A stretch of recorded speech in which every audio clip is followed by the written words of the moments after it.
ভালো আছো? তোমার চ্যানেলে তোমাদের সবাইকে স্বাগতম। তো স্বাভাবিকভাবে ফোর্থ সেমিস্টারের বাংলা কিন্তু একটা মজার বিষয় হয়ে উঠেছে, কারণ আমরা যা পর্যালোচনা করে দেখলাম, আমরা যা বুঝে দেখলাম, এবং তোমাদের সামনে আমরা ইতিমধ্যে বিভিন্ন কবিতা, তার মধ্যে প্রার্থনাটা সম্পূর্ণরূপে বোঝানো হয়ে গেছে, প্রত্যেকটা অক্ষর ধরে ধরে বুঝিয়ে দিয়েছি, এবং আরও যেগুলো রয়েছে খুব তাড়াতাড়ি আপলোড করে দেবো তোমাদের সামনে, কারণ খুব সুন্দর সুন্দর কবিতা রয়েছে আমাদের। এই কবিতাটা তো কেন এলো না, তো অসাধারণ সুন্দর লেগেছে। তারপরে হচ্ছে প্রার্থনা পড়িয়েছি, তিমির রহমানের গান, যে কটা আমাদের আছে, হারুন সালুনের মাসি, প্রত্যেকটা একদম খুব সুপারহিট গল্প দিয়ে, কবিতা দিয়ে কিন্তু আমাদের রয়েছে। নাটকটা রয়েছে একটা সুন্দর প্রেমমূলক নাটক, নানা রঙের দিন। তো ওভারঅল আমাদের এই ফোর্থ সেমিস্টারের বাংলা যেটুকু রয়েছে সেটুকু পড়ে নেওয়াটা খুব বেশি চ্যালেঞ্জের বিষয় নয়, একদম খুব সামান্য ব্যাপার। মানে আমি যদি বাংলা হিসেবে ধরি, হলুদ পোড়া আর হারুন সালুনের মাসি দুদিন রিডিং পড়বো, প্রার্থনা আর কেন এলো না বা তিমির রহমানের গানের মধ্যে দুটো ভালো করে একটু পড়বো। প্রার্থনাটা তো খুবই ভালো, আর কেন এলো না তো যে পড়বে সে মানে একবার দুবার 10 মিনিট সে চুপচাপ নিস্তব্ধ হয়ে থাকবে, এরকম একটা কবিতা। তো এটা পড়তে আর 2 দিন 4 দিন, নানা রঙের দিন 2 দিন 6 দিন, আর চিত্রকলা চলচ্চিত্র এই দুটো পড়ার দরকার নেই, দুটো পড়তে বলবো না, যেকোনো একটা পড়তে বলবো। একটা পড়ার জন্য ধরো 4টে কোশ্চেন পড়তে গেলে কদিন লাগবে? হায়েস্ট 2 দিন, 6-7, আর এটা তো জীবনের প্যাটার্ন পড়লেই হয়ে গেল, একদিন ধরে 8 দিন। টোটাল বাংলার জন্য যদি কেউ 8টা দিন মানে 12 ঘন্টার দিন, সেটা বলছি না, 2 ঘন্টা করে সময় কেউ দিতে পারে, অর্থাৎ কত হলো 8 দুগুণে 16 ঘন্টা, মানে কত হয় 8 দুগুণে 16 ঘন্টা, মানে আমি হায়েস্ট 20 ঘন্টায় টাইম ধরলাম। কেউ যদি 20 ঘন্টা সময় দিতে পারে, সে কিন্তু 40-40 পেতে পারে। আর আজ যে আমি বলবো তাতে 20 ঘন্টাও লাগবে না, কিন্তু বাংলাকে সময় দিতে হবে। তো কেন বলছি এই কথাগুলো? কারণ অন্যান্য সাবজেক্টের ক্ষেত্রে আমরা খুবই টেনশনে আছি। কেন? কারণ সেখানে 2 মার্কের প্রশ্ন 3, 4, 5, মানে একটা ভ্যারাইটিস টাইপের কোশ্চেন দিয়ে সেখানে প্যাকেজ করা রয়েছে, এবং তার প্রশ্নগুলো পড়তে গেলে আমাদের যথেষ্ট বেশি পরিমাণে পড়তে হচ্ছে।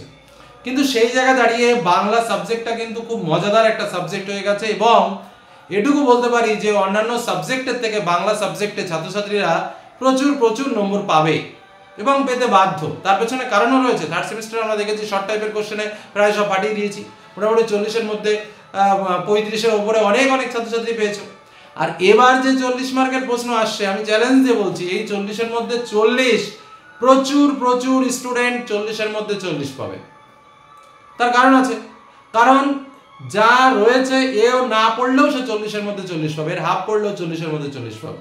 বিষয়টা আমি বুঝিয়ে দিই, একবার দেখে নাও, এবং সেই হিসেবে তোমরা পড়া শুরু করো। সাজেশন ইম্পর্টেন্ট কোশ্চেন সেগুলো তো আমরা অবশ্যই শেয়ার করবো, কিন্তু এইভাবে পড়ো, তাহলে দেখবে বিষয়টা আগে আয়ত্তের মধ্যে চলে আসবে, তারপরে আরো মজা লাগবে। তবে হ্যাঁ, বাংলায় যে কটা জিনিস রয়েছে আমাদের প্রত্যেকটা জিনিস জানা উচিত, প্রত্যেকটা জিনিস বোঝা উচিত, প্রত্যেকটা জিনিস পড়া উচিত, কারণ প্রত্যেকটার মধ্যে এত সুন্দর তাৎপর্য রয়েছে, এত সুন্দর ব্যাখ্যা রয়েছে, যা মানুষ গঠনের জন্য কাজে লাগে। এটুকু বললাম। তবে বাকিবাজিটাও একটু দিতে হবে আমাদের স্বার্থের জন্য, যে দুর্বল ছাত্রছাত্রী যারা রয়েছে, যারা পাবজি খেলতে ব্যস্ত, সময় পড়াশোনার জন্য দিতে পারে না, গার্লফ্রেন্ড ফ্রেন্ডকে সময় দিতে হয়, তাদের জন্য তো একটু টিপস দিতেই হবে। তো সেই টিপসটাও সঙ্গে রাখবো।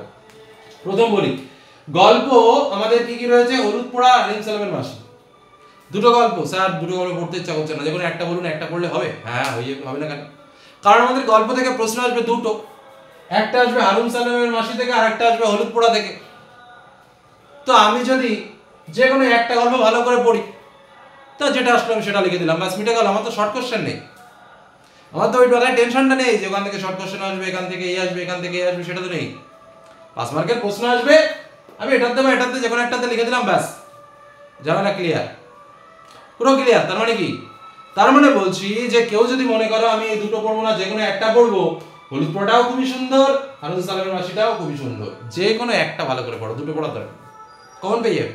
দুটো আসবে, একটা লিখতে হবে, একটা এখান থেকে আসবে, একটা এখান থেকে আসবে, যে কোনো একটা ভালো করে পড়ো। প্রথমে শর্ট করে দিলাম, গল্প দুটো নয়, গল্প একটা পড়ো।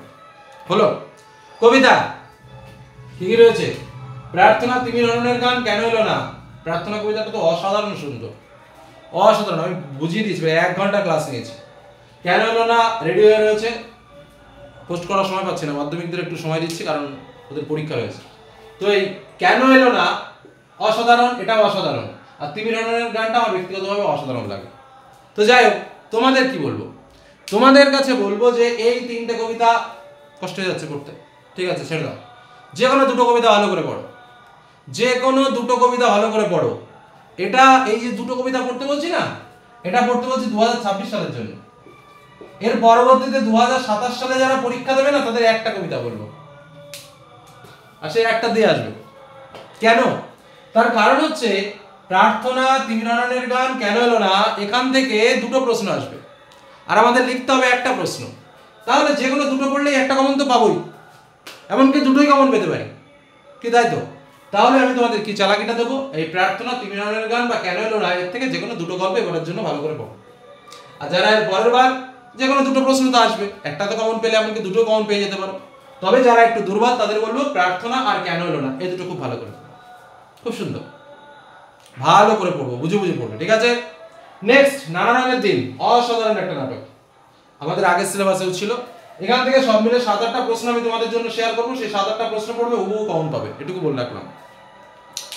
এবার আসবো আমাদের সাহিত্য। সাহিত্যে কি রয়েছে? চিত্রকলা আর চলচ্চিত্র। তো চিত্রকলা থেকে একটা প্রশ্ন আসবে আর চলচ্চিত্র থেকে একটা প্রশ্ন আসবে। তাহলে বিষয়টা একটু দেখো, চিত্রকলা থেকে একটা প্রশ্ন আর চলচ্চিত্র থেকে একটা প্রশ্ন। তাহলে আমাকে লিখতে হবে কটা প্রশ্ন? আমাকে লিখতে হবে কটা প্রশ্ন? আমাকে লিখতে হবে যে কোনো একটা প্রশ্ন। কথাটা খুব ভালোভাবে বুঝবে, আমাকে লিখতে হবে যে কোনো একটা প্রশ্ন। তাহলে আমি যে কোনো একটার সেটের প্রশ্নগুলো ভালো করে যদি কমপ্লিট করতে পারি তাহলে আমার হয়ে গেল। এবার ছাত্রছাত্রীরা প্রশ্ন করবে স্যার কোনটা সহজ কোনটা কঠিন, আমার কাছে সব সহজ লাগে। তবে চলচ্চিত্রে না 4-5 জন আছে, সত্যজিৎ রায়, মৃণাল ঘটক, ঠিক আছে, ঋত্বিক। তো এই 3-4 জনের নাম যদি ভালো করে পড়া যায় ঘুরে ফিরে হয়েই আসবে কখন। এই জন্য যারা দুর্বল তাদের আমি বলবো চলচ্চিত্রটা ভালো করে পড়ো, আর যারা একটু সবল তারা দুটো প্রশ্নগুলো ভালো করে পড়তে লাগে। কিন্তু একটা ভালো করে পড়লেই কিন্তু তোমরা পরীক্ষাতে ইজিলি কমন পেয়ে যাবে, এটুকু তোমাদের বলে রাখলাম। আর একটা বিষয় যেটা তোমাদেরকে বলতে ভুলে গেছি, সেটা হচ্ছে আমাদের ডাকঘর। এটা বলতে খুব ভুলে গেছি, রচনা পড়ার একটা যেটা হচ্ছে ডাকঘর, যেখান থেকে আমাদের দুটো প্রশ্ন লিখতে হবে 10 মার্কস বলছি আমি। তো সাহিত্যের ইতিহাসের কথাটা আমি বললাম, এখান থেকে আমি 5 মার্ক তাহলে কমন পেয়ে যাবো, যে কোনো একটা পার্ট পড়বো। তাহলে শর্টকাট কি হলো, গল্প থেকে একটা গল্প পড়লে আমি 5 মার্ক পেয়ে যাচ্ছি, কবিতা থেকে দুটো পড়লে ভালো করে আমি 5 মার্ক পেয়ে যাচ্ছি, নানা রঙের দিন নাটকে 7-8টা প্রশ্ন পড়লে আমি 5 মার্ক পেয়ে যাচ্ছি, চিত্রকলা চলচ্চিত্র থেকে যে কোনো 3টে বা 4টে প্রশ্ন পড়লে আমি 5 মার্ক পেয়ে যাচ্ছি, 20 মার্ক কমপ্লিট হয়ে গেল। বিষয়ের গভীরে প্রবেশ, তার মধ্যে জীবনী ছক মুখস্থ করলে আমি 10 মার্ক পেয়ে যাচ্ছি, বুঝতে পারছো?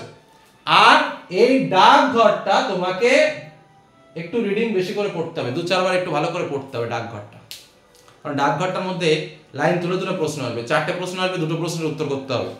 এই কারণে ডাকঘরটার পেছনে একটু সময় দিতে হবে, ডাকঘরটা লিখতে ভুলে গেছিলাম প্রথম পার্টে, কারণ এখান থেকে কিন্তু এই 10 মার্ক আসবে, যার জন্য ডাকঘরের পেছনে একটু সময় দাও। সব থেকে যদি বেশি সময় দিতে হয় এই ডাকঘরকে দেবে। কেন বললাম?